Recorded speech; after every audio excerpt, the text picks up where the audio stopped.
Hello, Dan. Welcome to the Wax Museum. Hey, how's it going tonight, buddy? I am good. My back's a bit sore. I got in a car accident, and so I'm still trying to recover from that. Yeah. I know exactly what that's like. Yeah. I went through two within a month. Got Gee. rear-ended at 50 miles an hour both times. Wow. I got T-boned, but winter driving conditions and all that. I won't get into it. But yeah, no fun. But yeah, other than that, good. First day back to work. Are you Nice. back to work after Christmas? Oh, I work in retail, so Oh, I okay. don't get a Christmas break. You didn't get And a Christmas actually, I break at all. no, and I try and volunteer for the holidays because it's time and a half. So Yeah. Yeah, no, that's good money, I'm sure. yeah. All right. So basically, you and I had a disagreement on TikTok, and I actually didn't even review the video again, but I know I explained like that I think political correctness is intended to prevent harm through words. And you said words can't hurt people. Before we get into that, can you tell me a bit about your life? Like, where did you grow up? Yeah, I'm originally from Florida. Okay. Uh, I was from a military family. I was Air Force. My father was in the Navy. My mother was Air Force. I grew up with my uncle. He was Air Force. He actually retired from the Air Force. Mm. And we got aunts and uncles in the Army and the Marines as well. The only branch we didn't have was the Coast Guard. Oh, Uh, yeah, and so I joined the Air Force and got stationed back to Florida because my father got ill. He was diabetic since he was 18. He got a medical discharge from the Navy, and uh, so, but his kidneys failed on him, is what happened, and so that completely changed my career trajectory in the Air Force because I was meant to go to Japan, and ended up going back home to Florida. huh. Yeah, from there, I met a good woman. We were together for 7 years, and I ended up moving with her and her family up to North Carolina, where I currently reside. And I've been up here ever since. I've worked several different types of jobs. I worked some construction after the Air Force. I worked uh, some retail, mostly Home Depot. And, Mhm. lately I've been working at a Circle K convenience stores. Oh, And okay. that's where I'm currently at. Yeah. Really, How's really that? short story of my life, but Yeah. Yeah.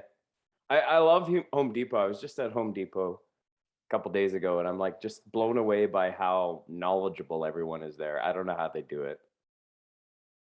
oh yeah, that's me. They say jack of all trades. Yeah. That's what a lot of people there are. Yeah. Yeah, I guess that's what it is, eh? They all have a history at different places. Mm-hmm. Um, Yeah. all right. So basically, so I was kind of shocked when you said words don't hurt people. And I think part of it too is because I come from like a Christian background. Like I believe words created the earth. And that, the tongue is very dangerous, right? And so Right. where do you come from saying, that words can't possibly hurt people? Uh, well, I definitely come from a different background as you. I was Hmm. not raised religious. Hmm. I believe I was taken to church maybe three total times in my childhood. It Okay. was, yeah, religion was not something that was discussed in my house, honestly. Hmm. Uh, they were all, it was a Christian household supposedly, but it was nothing that we ever discussed. Never went to church. Uh, So it's but like a as far as cultural thing, like a culturally yeah, Christian household. I guess so. Yeah, Yeah. they were all believers. Yeah. You know, I never saw a Bible cracked in the house ever, Huh. but So did But that I don't change know. as you became an adult, or is that something that you still kind of, that's where you're at with it? I mean, I did give it a shot when I was in the Air Force in basic training, and Hmm. honestly, you know, try not to judge me too much here, but I went to church every Sunday when I was in basic training, and basically it was to get out of having to do extra duties at the dorms, at the barracks. Yeah. But I was going every Sunday, Yeah. and I did give it a fair shot, and I did feel that I don't know what you might call the Holy Spirit within you, Uh-huh. and I kind of what I put that to is that that that that sense of everybody being on the same page at once. I think kind of Hmm. that's maybe a poor way to describe it, but you know, I think that's a great way of describing it. Um, I've been out of church for the last, I guess, about year. And so okay, I can, when you say everybody being on the same page, there's part of me that kind of misses that. But I mean, I have other communities I'm plugged into and stuff, right? So, but yeah, that's interesting. So, like, I think maybe a lot of the pushback, I think, is like this perception that there's these like liberal kind of snowflake types that are like saying, "Oh, these words hurt me." Like, is that kind of where it's coming from? It's like there's a lot of pretty like much. policing of language, and it's like we're creating a world where, like everybody gets a trophy. Like, is that kind of the That pushback? is, and along Yeah. along with that, the what really more I might be concerned with is something like what happens in Canada, Mm, with Jordan Peterson when he first started becoming big. I'm sure you're aware of Jordan Peterson. very aware. Yep. Yeah, when he gave the big pushback against the I forget what exactly, it was a law, It was a basically pronouns demanding. thing. Yeah, And I think, and I know, like, to be fair to him too, he said, I'd use whatever pronoun my student wants. I don't care. But I don't think the right. government should be legislating that. And I think that's kind of what he was saying. Absolutely. And I Yeah, and guess that's for me, I wasn't really speaking from a legislative point of view. And I think for me, I don't fight for laws. I'm not like saying I want a law that says you can't say this. well, But that's good to hear. I find a lot of times though, when people like their whole beef is to fight for freedom of speech, they always have to find the worst things that people say and defend it. And I'm like, I'm not interested in that fight either. What I want to do is promote responsible speech. You No, know? I would absolutely agree with that. Yeah, Absolutely, because I may be an atheist and I may be an yeah, anarchist actually, but I have a very strong sense of morals, yeah. right and wrong, and honestly, just being kind and good to your fellow man. Exactly. Exactly. Yeah. And so I find that's kind of where, so a lot of times the people that are fighting for freedom of speech get stuck just in that point of trying to defend all these horrible things that people are saying. And then I think on the left, you got people that are like just continuously trying to police it and legislate it. And I'm just kind of like, I just want to promote responsibility of speech. It's like, let's think before we talk. Let's try to understand other people's um, lived experience, because it's like I don't know what it's like Mhm. to be trans or gay, or to be a person of a different color of skin or a different gender, and there's all these things. Yeah. And it's like, and so I'm like, I'll be sensitive to whoever's in my presence, not because the government's telling me to, but just merely because I want to understand them. I mean, and that's really why we were having this discussion, right? I was like, this is not going to be a debate. I just want to understand where you're coming from. Yeah. And along, that's those were my thoughts when thinking about this was, being, like you say, responsible speech, being Hmm. empathetic towards Hmm. towards other people and their lived experiences. Uh, Yeah. and that's part of what I said in my, kind of rebuttal at you on TikTok was, these the words themselves aren't what's causing the damage. It's, it's uh, regurgitated damage that's already been done to somebody, and that Absolutely. goes on both sides. The Yeah. person who is, who feels hurt by the words that are being said, as well as the people who don't have the empathy to be kind enough to consider what they're saying against somebody else. Is what Yeah. those were my thoughts on it.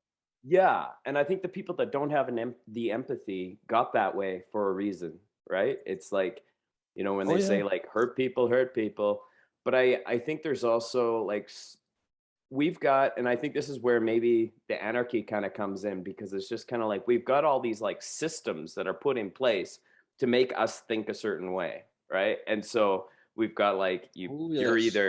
either a liberal and you think this way, or you're conservative and you think this way. And it's like, stop just spouting off whatever the talking points are of your tribe. Yeah, absolutely. This, especially with this left right dichotomy, Yeah. it's just absolutely wrong. you know and I don't personally understand where people get it from. I mean, I get where they get it from, but why they buy into it and not do, at least what we try and teach children. Generally the idea is think for yourself. Yeah. If everybody else goes jump off a bridge, are you going to do it too? Yeah, well, and I think part of that too is like like having a willingness to expose yourself. This doesn't sound good. No, ex- but like having the Right. willingness to put yourself in situations that are going to be uncomfortable, and being able to face things you don't want to face, because it's like, well, what if I am wrong? What if I'm wrong that there's a God, or I'm wrong that there isn't a God, or I'm wrong Hmm. about, there's just so many things. And I think we, like, by and large within our society, like they say, cognitive dissonance causes physical pain. And so I think a lot of people have aversion to that pain, and so they avoid it by just Oh yes, putting themselves absolutely. in these thought patterns, in these, these groups, and say, well, I belong to this tribe.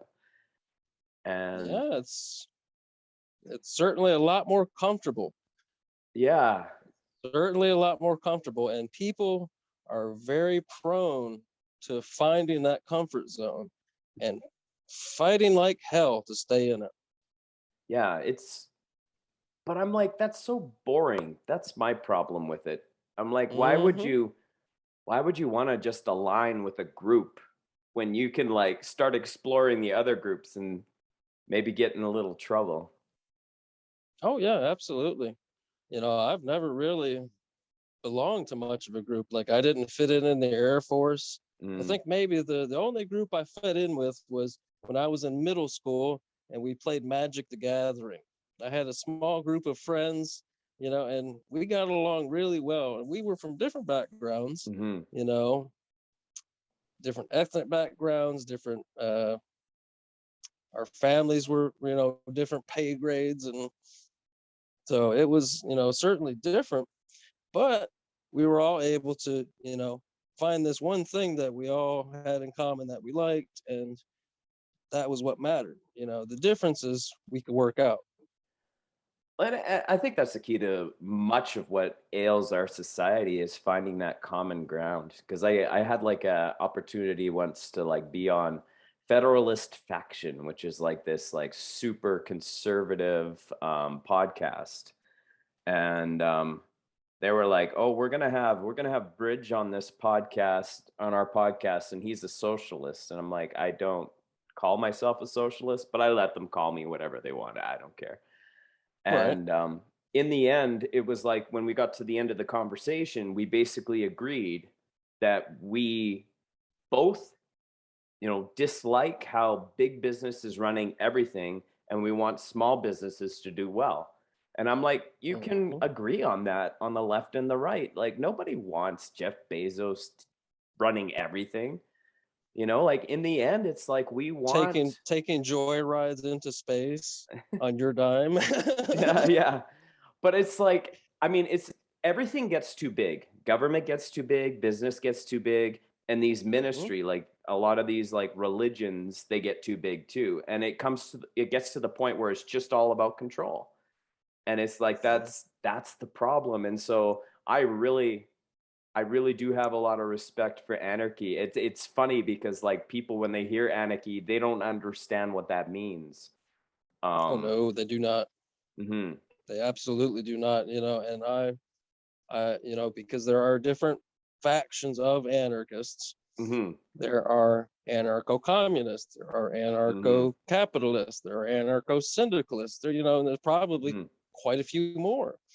Me, I call myself a philosophical anarchist. mhm, I am a strict adherent to the non-aggression principle.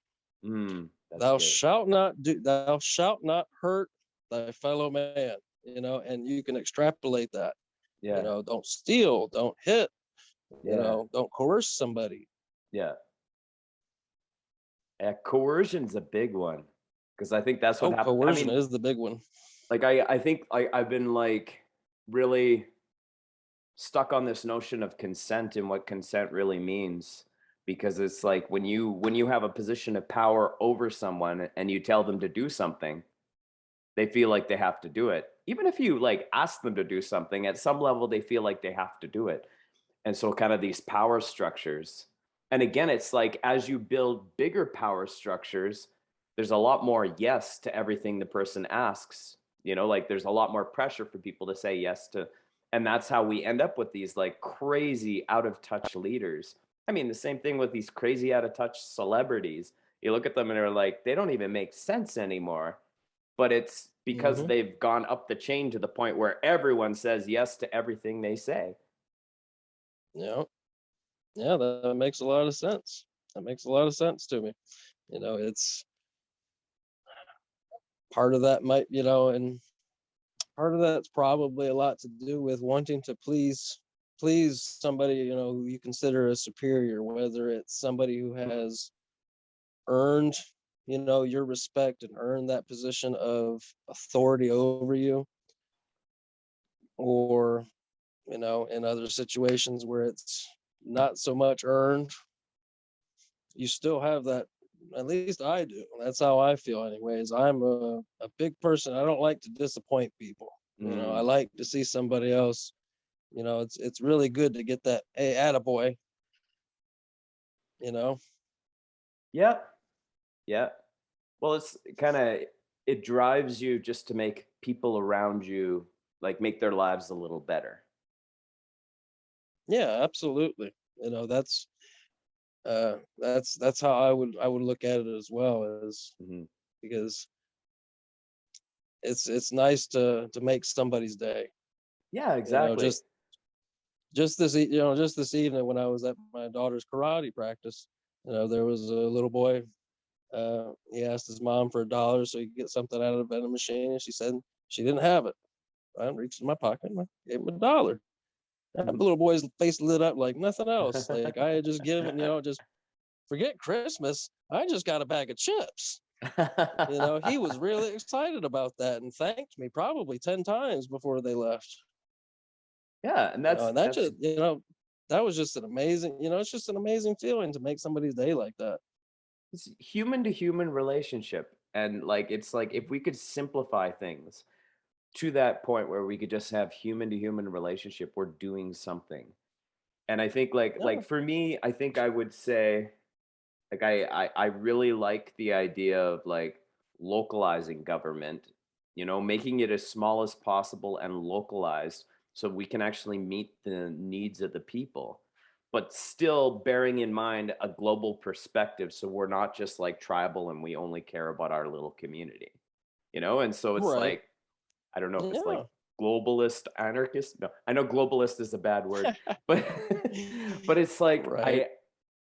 I don't like the idea of like how we become siloed and we just don't care about anyone else but our own little group of people either, right? So it's Yeah. yeah. I don't know what you call it. There must be a word for it, but I think it has a lot to do with this idea of how different we are when really we're not very different. No, we're all not. around the world, we're all the same. Yeah, we're We're told we're different. all the same.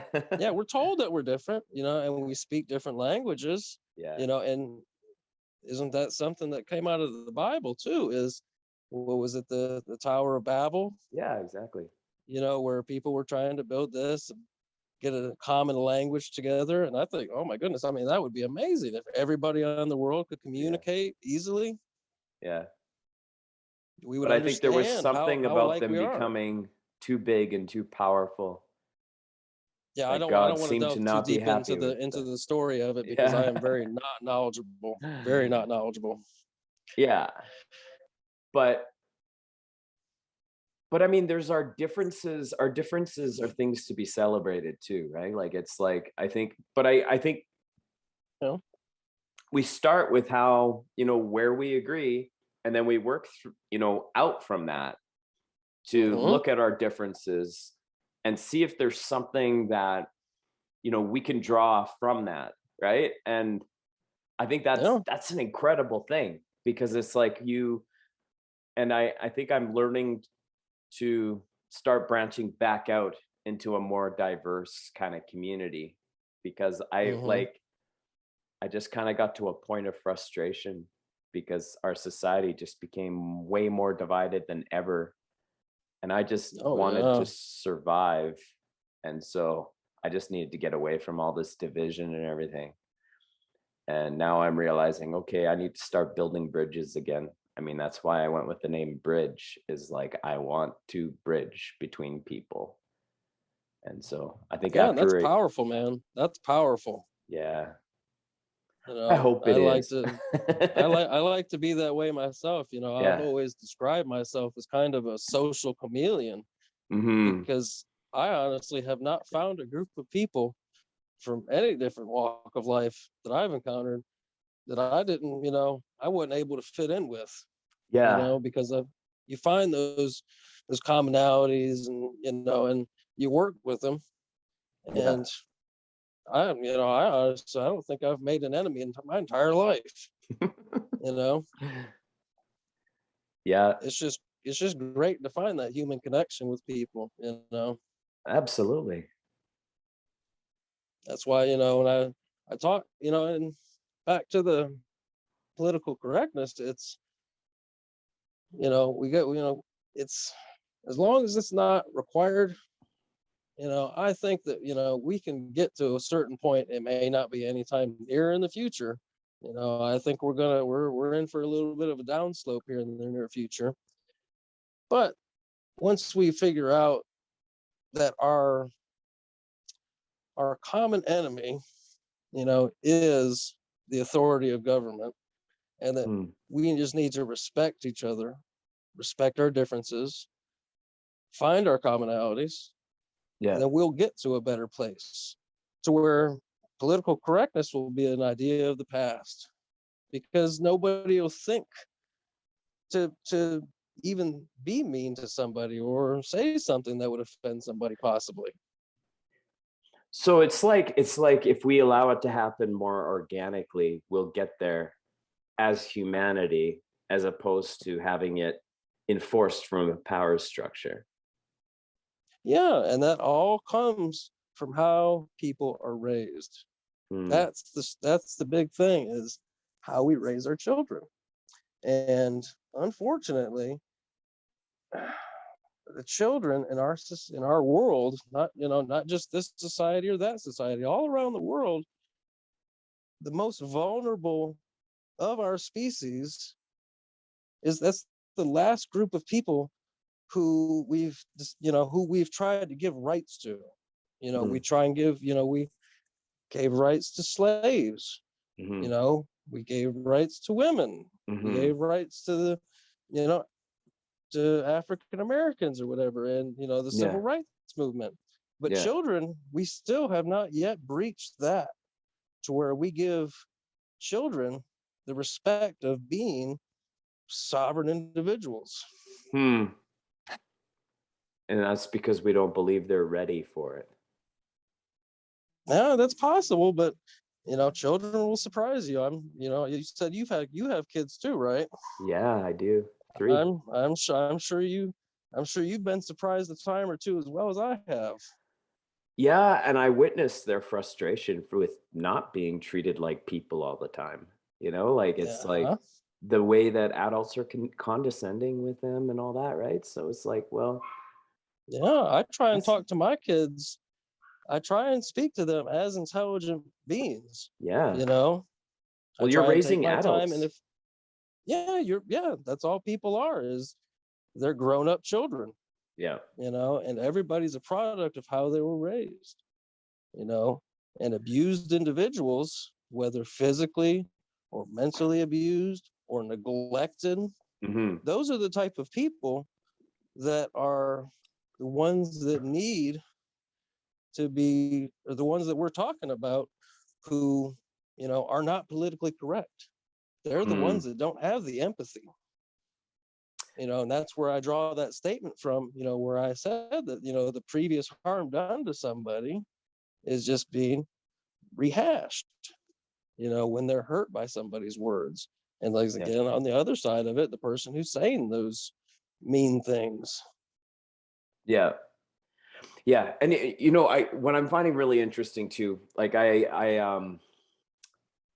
over the past year too, like, and seeing so many people lose their faith and the way people thinking, shifting.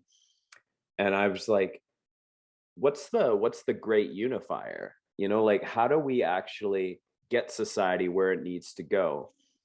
And I like this, like, I know there's been a lot of toxic things that have come from Christianity and the way it's been twisted. Like I've been reading all about like our residential school system here in Canada, and like how they tried to force these indigenous people to essentially live like white people. And like a Mm-hmm. lot of, you forget everything and all this stuff. And it's like we could have learned so much from our indigenous people. But it's like there's all that baggage that comes with Christianity, but there's like this one scripture that says God is love. And I'm like, well, hold on here. So if we remove all those magic words, all the magic words of religion, and we just said, can we all just agree to pursue love? Could we make the world a better place? With or without, any sort of faith. It's like if we all just pursue love in everything that we do, Mm-hmm. it, Absolutely. knowing Absolutely. knowing that at some point I'm going to fail and I'm going to need forgiveness as I pursue love, because I'm going to screw it up. I know I'm going to screw it up, right? And that, like, to me, that's what the essence of what Christianity should be. And I hope it's the essence of what anybody's philosophy should be. Yeah.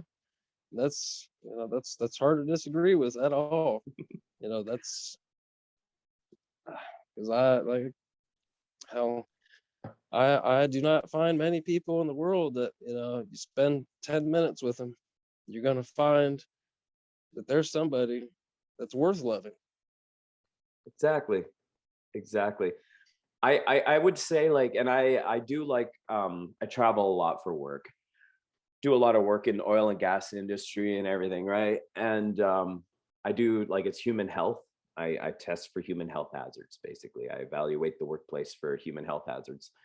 And I would say, like, with all the people I've met, there's maybe 5% of them are people that are just like, yeah, that guy's a jerk and he's out to get everybody.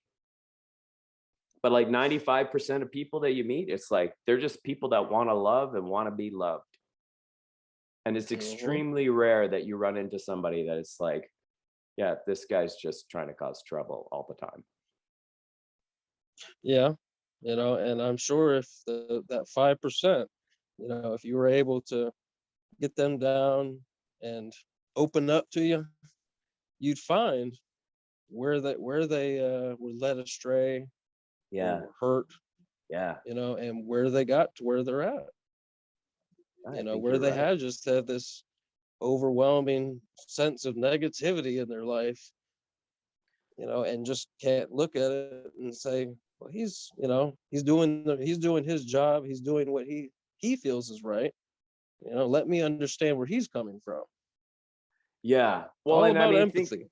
a lot of this too is understanding the power structures that made them the way they are, because a lot of this can be driven by, greed, or, by whatever the government, like kind of these political factions that are trying to get everybody to think the same so that they'll vote for them, right? Like, I mean, that's kind of what it is. It's like, it's a product. They're trying to sell everybody on a product so they get enough votes so that they can control everything, right? And then I think the Hmm. similar thing happens with a lot of organized religion, is like, it's the same thing. They're trying to sell a product, so they're getting everybody on board with this same way of thinking. And that same way of thinking always has its drawbacks, where it's causing hatred towards somebody. And it's like, if we can break from that, if we can get out of that cage, if we can break out of the caged thinking they're asking us to buy into, it's like Hmm. we will make the world a better place, because we can break out of those cages and just pursue love and be surprised at where our commonalities actually lie. Absolutely, absolutely. It's a very true statement. With Lord Acton made, power corrupts. Absolute power corrupts. Absolutely, and it's a very powerful drug. I saw something recently. A study was done where uh, people in power, what it does to their brain is similar to a brain injury. Interesting. Yeah, I cannot recall where I saw it at, and I probably couldn't find it if I tried, but I remember seeing that. It's Interesting. equivalent to a brain injury.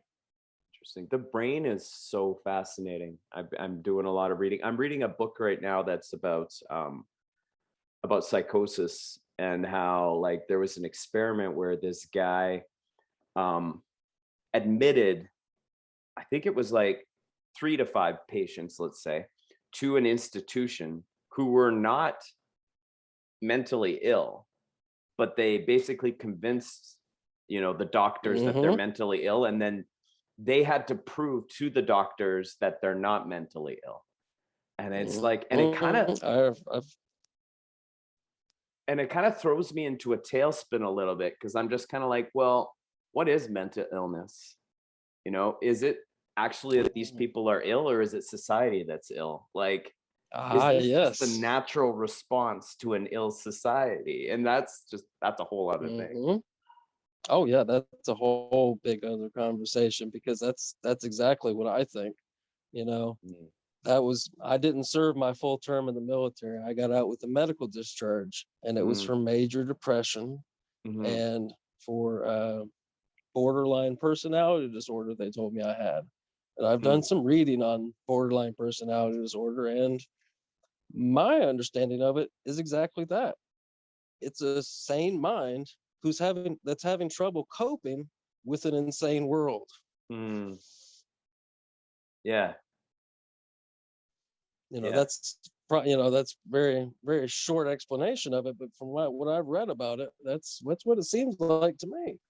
Well, and I think too, like, when you talk about like a lot of these kind of, like, I guess, neurodivergencies, really, it's like any neurodivergency has like a lot of value to society. I mean, like, so many of the artists and great thinkers, great philosophers, they're people who, there's something wrong with them.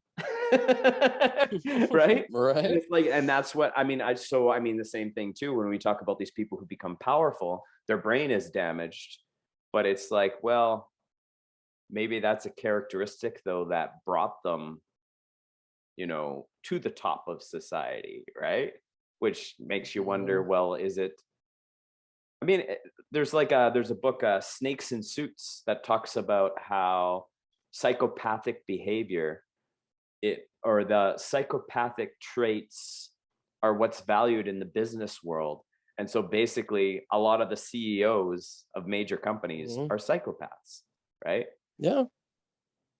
And so it trying to figure out what's ill, society or people. It's Well, there are certain people in the society who I would say do have legitimate issues Hmm. in going on in their brain. Right. Like you say, psychopaths and Hmm. sociopaths is a big Yeah. one. Yeah. The sociopaths being those who lack empathy. Hmm. And that's a big problem. It is a big That's problem. and sociopaths are tend to be drawn towards the power of government and higher positions, in companies and in religion, because they don't have the empathy to not understand that it's wrong to be in control of another human being, let alone Yeah. thousands of them or millions even. Kind of makes you sad for those people. You know, because I they're know, missing out. and that's Like this is not because a we have fulfilling empathy. life. Yeah, because we have empathy, it's Yeah. hard for us to understand that a little bit. But That's it's, a very, very troubling thing to think about. well, you can climb to the top of society and not really, I don't know what the fulfillment is. Like they always want more, and that's why they keep pursuing more and they achieve more. And there's people that applaud that. There's people that are proud of them for that, but it's still not enough, and they will continue pursuing it forever. And we see that with all these huge Yeah, names. And and that's why I think government needs to be done away with. Remove that ability to have control over other people's lives. That's just a mechanism to achieve what they want to achieve with getting that power and control over other people. You know, it's so how hard do to you under. It's, how do go you ahead. break that down practically then? Like, do you organize at a local level and hope that you can Yeah, take you more have to control back? decentralize. Yeah. Yeah, that's as far as I can figure the best way to get to what I would consider an ideal society. Is to decentralize. Let's get rid of the federal governments. Get rid of those, break it down into the states. Yeah. You know, let that see how it rides for a little while. Break it down a little bit further than that. Break it down into the counties or whatever. But like you said, having this global idea of we're all the same, we need to respect each other all at the same time. A lot of people would be hard to convince of that would be a good idea, because of, well, we need the government for certain things, like the federal government. People would probably defend that by saying, well, we need national defense. Right. Well, that's actually an easy problem to solve. you know buy a few nukes. It's a very good deterrent from somebody. There has never been a nuclear power that has been attacked ever. I'm Canadian. We don't have any nukes, but we're quite dependent on the US, I think. Oh yeah. Oh yeah. Yeah, But we got enough for everybody in the Western Hemisphere. but I do think like decentralizing, like I think that's something that Canada struggles with too, is like I live in the province of Alberta, and we very, very strong oil and gas, right? Oil and gas is our main industry. And with a lot of the kind of environmentalism that's coming in, um, we have a like the major power in our country is in Ontario and Quebec. They don't understand oil and gas. They're, trying to save the environment. So they will kind of forget about Alberta a lot of times. And Alberta feels like they're Mm-hmm. not being heard. We're like the middle child of the family, never being heard, right? And so I always think about that. I'm just like, well, why? And I mean, like, I do think we're going to innovate our way out of using fossil fuels. It's just going to take some time. But Yeah. but Yeah. Go ahead.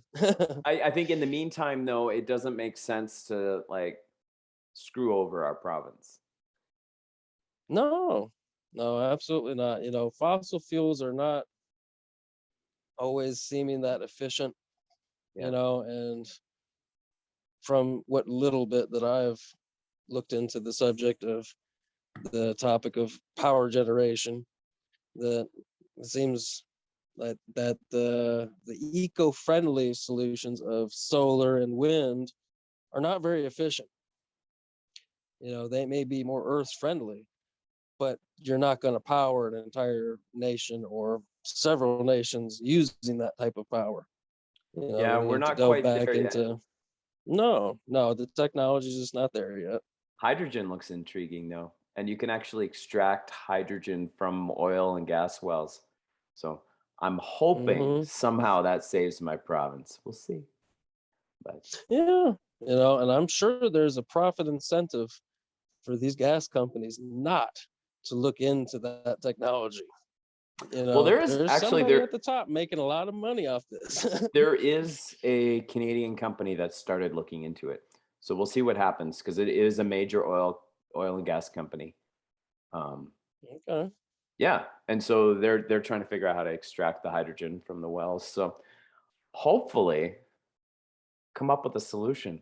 But I think like again, kind of at the granular level, I like that concept of just merely like this kid wants $1 to buy a bag of chips. It's like I got $1, I can just give it to him. And I think if we can do little things like that, I think that's how we start a grassroots movement where we're actually looking for those commonalities. Yeah, absolutely. Kind of like this episode. Exactly. Well, I really enjoyed talking to you. Yeah, How would likewise. our listeners get in contact with you? Well, I am on TikTok mostly. Okay. Anarchist_Dan. Okay. That's the easiest way to get in touch with me because I'm on there just about every day. It's And addictive. I've made a decent bit of content by now, and I'm always open to criticism on it too.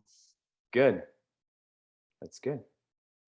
All right. Yeah. Well, thank you for your time, Dan. And I really enjoyed chatting with you. Yeah, I enjoyed it as well, Bridge.